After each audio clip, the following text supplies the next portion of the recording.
shutdowns. I spoke in the budget that was delivered on the 11th of March, which of course for all of us seems like a lifetime ago. Such has been the impact of COVID-19 to us socially, in terms of our health, of course, but our communities and profoundly to our economy. And that's one of the reasons why I wanted to speak today in the Finance Bill, although perhaps some of my comments may have been more relevant to yesterday's debate. Of course, we were told that COVID-19 would not discriminate, that all of us would be impacted equally. But as we've seen, we are witnessing yet further inequality widening by virtue of this terrible crisis. Of course, it impacts, we now know and realise, very differently according to the nature of your employment, where you live, and so on. And it reminds me really about what we were told or what was happening from 2010 onwards, when we were told in the financial crash, that we were all in it together. But of course that was never the case. Those who had wealth, had capital, they prospered.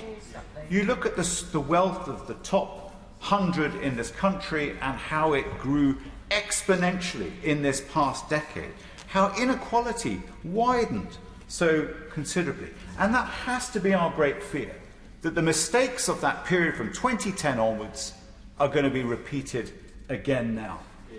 The warm words are not enough. We have to address this. We have to recognise the sacrifice and the benefit and the contributions made by everyone across our society, irrespective of what people do. It doesn't matter whether you work in finance in the city or whatever. It's not enough. We all make a contribution. We all have a part to play in our society and in our economy. In my constituency, there are just under 2,000 children living in relative poverty. I'm sure a lot of people must think it's a very wealthy, very prosperous community. But you know, that's 1 in 9 of all children. When it comes to energy poverty, 1 in 11 households live in such poverty. And we have no quality social housing being built at scale. It's something like 9 social rent council homes built since 2010, and an average of 90 social rent homes built a year for the past 5 years. This is inequality. The children of this next generation will not enjoy the same benefits that those of us who grew up in the 70s and elsewhere enjoyed. We had a right, we had an opportunity to quality housing, to an education and good job prospects. And now what we're seeing is the beginning of unemployment rocketing. I want to cover what is missing from this finance bill, given the drastic change that we have seen in the economic picture. With prosperity, we can address inequality, but it's a choice. In particular, the support we now need from the Treasury for the automotive industry, which is so important to my constituents of Warwick and Leamington, is to protect the jobs and get the Warwick and Leamington economy back on its feet. Like everywhere else, COVID-19 has had a huge impact on my constituency.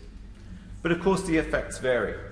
I've spoken with a wide range of businesses that have required the financial support offered by government, which has been broadly welcomed, albeit there have been some huge gaps in the support for directors of small limited companies and others. But in my area, Warwick District, which is not entirely the constituency, 16,900 people have been placed on furlough. Many of these will be in the sectors hardest hit: hospitality, retail, leisure and tourism. And many are the lowest paid workers in my constituency, will be at the start of their working life. I have great concerns about what will happen once employer contributions to the job retention scheme is phased out entirely. The claimant count in my constituency has already shot up by 129% since March to over 3,000 people, and this will only go higher as the JRS is wound down. So I urge the government to consider extending the scheme for those sectors that are being badly impacted by this virus until we can remove social distancing measures, something which the Leader of the Opposition also asked for at PMQs yesterday. Even with furloughs still in place, people in my constituency are already losing well-paid skilled jobs in our precious automotive industry. Just last month, Jaguar Land Rover announced they will be cutting 1,000 jobs, and Aston Martin announced 500 job losses themselves. But with UK sales down 97% in the past 2 months, the sector has effectively had to cease production for 3 months, and yet companies have often found that they do not qualify for government-backed loans. Demand for vehicles has understandably fallen off the cliff, and those businesses are going to need a lot of support to get back on their feet. I have therefore written, along with colleagues on the all-party parliamentary group, to the Chancellor and the Business Secretary in my role to urgently discuss a stimulus package for the sector, which I hope they will respond to soon. There is an opportunity to not only protect skilled manufacturing jobs, the kind we are desperate to attract and retain in this country, but to drive the industry towards a greener future, which I know they are desperate for government to work with them on. But we need government intervention. It is vital to manage transition, and I very much hope that next week we will hear some positive words from the Chancellor. I therefore welcome the reforms to vehicle excise duty included in the bill, as well as the £500 million for EV charging infrastructure announced at the budget. But we must be much bolder if we are to make electric vehicles and other alternative fuel vehicles a good choice for consumers in the way that this is being done in other markets.